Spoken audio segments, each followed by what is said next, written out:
कोणी असू द्या, मी असू द्या नाही, माझ्या कोणी असू द्या, म्हणून तू रामाचा भक्त आहे, तुझ्या पुढे कपट चालणार नाही आणि तुला मला आता खोटं बोलून जमणार नाही. ऐका पुढची कथा. ज्या श्रीमती परम साधू तो हा कवडी मावळा राक्षस दुर्गोध तुझ छळवाद करू आला.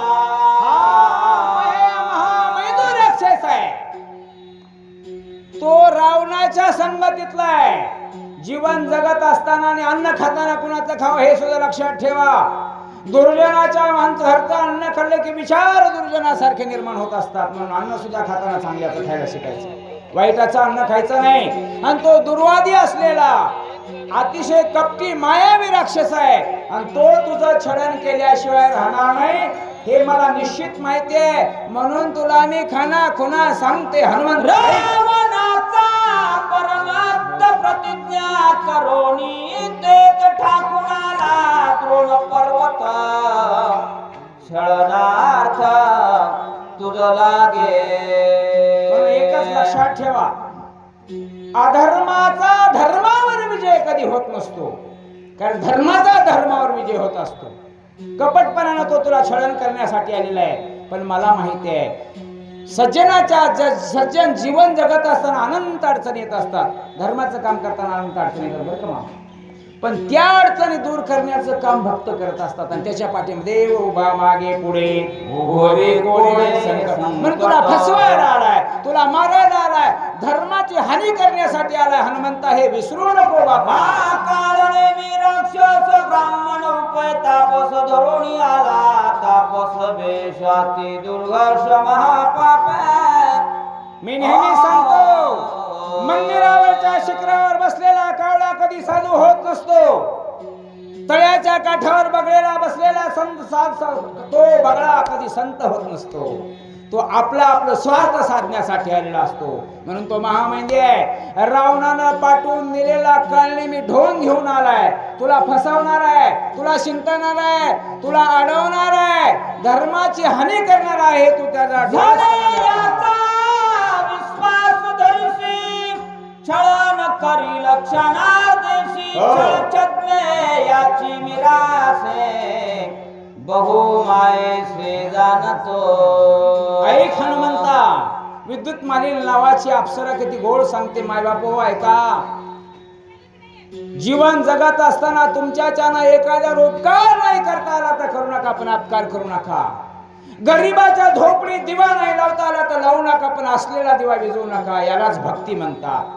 आणि कर्म हीच भक्ती आहे. लक्षात ठेवा, आम्ही फावल्या वेळात सेवा करतो. आम्ही लेकरांना शिकवायचं सोडून जर इथं येऊन बसलो तर आमची भक्ती नव्हे. हा ढोंगीपणा आहे. मी शुद्ध सांगतो आणि शुद्ध सांगतो. म्हणून तुला फसविण्यासाठी आलाय तो तुला फसवणार आहे. सावध व्हा, कारण सावध होण्याचं काम संत तुम्हाला आम्हाला सांगतात, जागे करण्याचं काम सांगतात. तसं मी तुम्हाला जाग करते. अप्सरा कपिनंदनो कामारावा सिंतरुण व्हायचा पण करुणी आला. पण करा, कसा करा, पण त्याचं भलं करण्याचा पण करा. एखादं कर्तव्य सिद्धीला नेण्याचा पण करा, पण लोकांना फसवून मारण्याचा पण कधी करू नका. सगळे भक्ती म्हणजे दुसरं काहीच नाही हो. भक्तीमध्ये एकच आहे, कोणीही जीवाचा घडो मस्त, याला भक्ती म्हणायचं का. दुसऱ्या माणसाचं मन दुखवणं याला भक्ती म्हणायचं नाही. अंतर्यामी पाहणी कोण आहे ते. म्हणून तुला दिवस निघण्याच्या अगोदर ही वल्ली नेतायला नाही पाहिजे, स्वामी उठला नाही पाहिजे, सूर्यवंशाची कुळी बुडाली पाहिजे. ह्याच्यासाठी तुला काय केलं, त्यानं घाट बांधलाय. हनुमंता ऐक बाबा, सत्यमानी माझे वचन वदे महापापी दुर्जन न मारिता करील विघ्न सत्यदान कपिनाथा. संताची हे पायी हा माझा विश्वास. माझ्या हनुमंतरायाला अप्सरा म्हणते विद्युत मालिनी. हनुमंता हे सत्यमान, कारण मी जे सांगते ते अंतकरणातून सांगते. हे खोटं नाही. हो. हा महापापी कोणता राक्षस आहे तो काळनेमी, हे तुला मारायला आलाय, सूर्यवंशाची खान बुडवायला आलाय. आणि याला जर तुला या ठिकाणी मारायचंच नसेल ना, तर मग या धर्माची हानी झाल्याशिवाय राहणार नाही. म्हणून याचा तू वध करावा अशी माझी विनंती आहे. ऐसे बोलून सुंदरी गेली अंतरिक्ष गगनांतरी, चाकाटला तो अंतरी कपी केसर्याती विस्मित. हनुमंतराय मनाशी विचार करतात ही मला संपवायला आली होती ना, आता ही मला ज्ञान सांगायला काय करायचं नेमकं. पण सारासार विचार करा, उठाउठी माणसानं सारासार विचार केला पाहिजे. आपलं धर्माचं काम झालं की माणसं आपापल्या स्वधर्माला निघून जात असतात, लक्षात ठेवा. आणि जे इथंच बसून राहतात ते काही संत नसतात. अप्सरा आपलं आपलं काम केलं, हनुमंतरायाला मार्ग दाखवला, निघून गेली. हनुमंतराया जरा विचार करतात, आतापर्यंत जे ऐकलं ते वेगळंच होतं, आता सांगते ते चाकाटले. अंतर्यामी विचार करू लागले, काय करतात आहे का? गेली असता स्वर्गांगणा, आश्चर्य वर्तले कपिनंदना, विचार आदरिला निज मना, दुष्ट हनना लागोने. माणसाच्या जीवनातलं एक फार मोठं भाग्यता आहे सद्भक्त हो, ऐका. प्रसंगाला वेळ समय जाणला पाहिजे आणि योग्य प्रसंगाला योग्य काम केलं पाहिजे. माझ्या हनुमंतरायाने विचार केला, ज्या अर्थी आपल्याला अनेक रूपाने या ठिकाणी उद्बोधन करते ना माय, त्या अर्थी या पाठीमागची पार्श्वभूमी काहीतरी सत्य असावी. हनुमंतरायाने क्षणभर विचार केला आणि सांगितलं, ज्या अर्थी ती विद्युन मानी नावाची अप्सरा आहे, ती आपल्याला या ठिकाणी सांगते, त्या अर्थी याच्या पाठीमाग सत्य लपलेलं आहे. आणि म्हणून माझ्या हनुमंतरायाने विचार केला की या दुष्टाचं दळण केल्याशिवाय पुढे जायचं नाही. काय करतात ऐका. स्मरणी रघुनाथा, राक्षस दुष्ट अवलोकिता, समोर उडाली कपटता, श्रीराम दूता चेनी भेने. चिंता ती पळाली गोकुळा बाहेर, प्रवेश भितरी देवे. माझ्या प्रभू भगवंताचं नामस्मरण केलं माझ्या हनुमंतरायाने, आणि अंतर्यामी मात्र आता सत्य दिसायला लागलं. का? कपटाची कपाळ वाढता निघून गेली, मनातला मल गेला, साजला हा पर्व काळ गेला अंतरी सामळ. आज माझ्या हनुमंतरायाला वाटलं, माझ्या भगवान परमात्म्याने बुद्धी दिल्याबरोबर विचार केला आणि वाटलं हा राक्षस खरंच कपटी आहे, मायावी आहे, तो मारलाच पाहिजे. पाने पाता काही दृश्या दृष्टत्वची नाही, दृष्टा तोही हरपे. त्रिपुटी आहे, दृश्य आहे, दृष्ट आहे, दर्शन आहे, एकच आहे.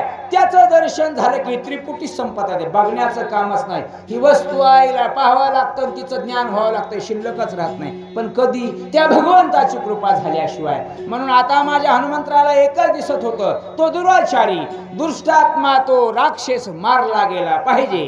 दृष्टा हरपलिया पायी दर्शन नुरेची काही भावने सीठाव नाही, वेगळे काही दिसतच नाही. तू माझा स्वामी मी तुझा रंग, पाहताना दिसे वेगळं. आणि मग मी तो पर जाऊ दे दुरी, एकची घोंगळी पांघरू हरी. अरे दृष्टा हरपला की दर्शन कशाचं आहे? तिथं एकच आहे, जगत मिथ्यान ब्रह्म सत्य अशी अवस्था होते. आता त्या माझ्या हनुमंतरायाला भगवंताची आठवण आली ना, दुष्ट काळने मी दिसू लागला. तरी भासे दृश्याचे भान झाली, त्रिपुटीचे बोळवाना कपट चिन्ह ते कपटाची वार्ता उरली नाही. दृष्टा होय परिच्छिन्न. एखादा माठ आहे, एखादी वस्तू आहे, ती फुटली गेली, त्याच्याबद्दल पुन्हा काही आसक्तीच राहत नाही, ते डोळ्याला दिसतच नाही, परिच्छिन्न झालं ते. आणि मग त्याचं दर्शन होण्याचा प्रश्न कुठं उरतोय? तसं माझा हनुमान रामरूप झाला, मी थोडक्यात सांगतोय. आणि रामरूप झाल्याबरोबर या सगळ्या गोष्टी असणाऱ्या मनातून गेल्या आणि एकच दिसू लागलं. कोण?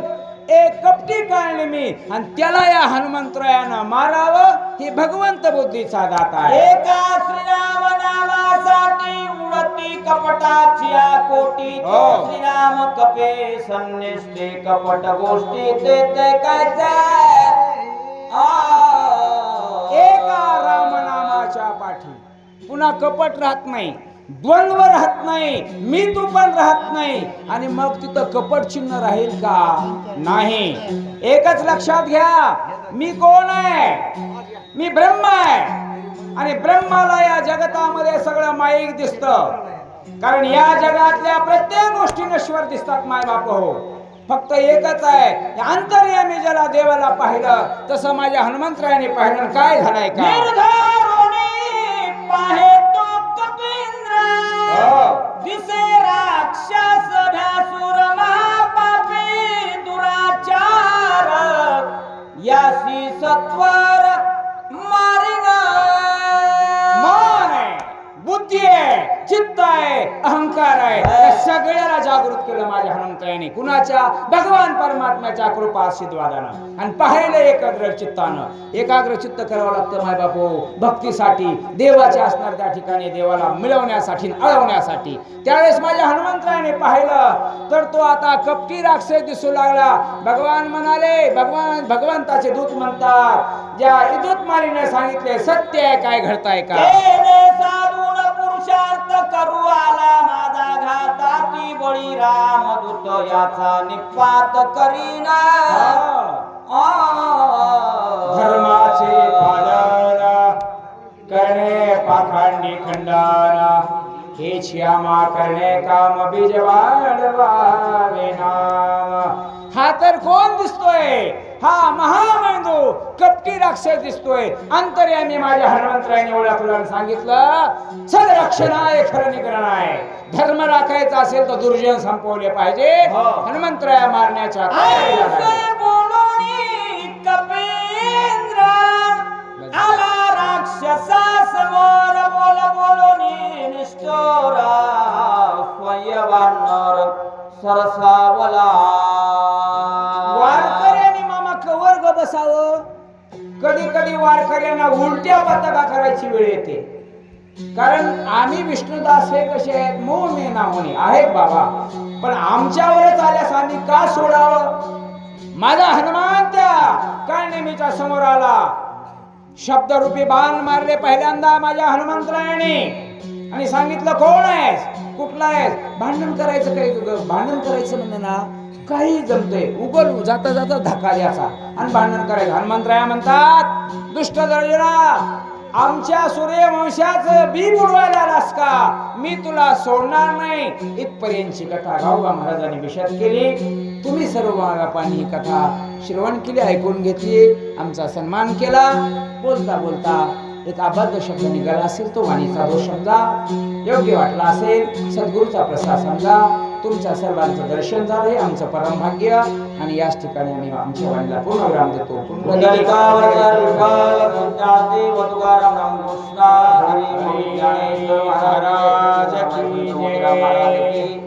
जय. वाचक संतराम ज्ञानो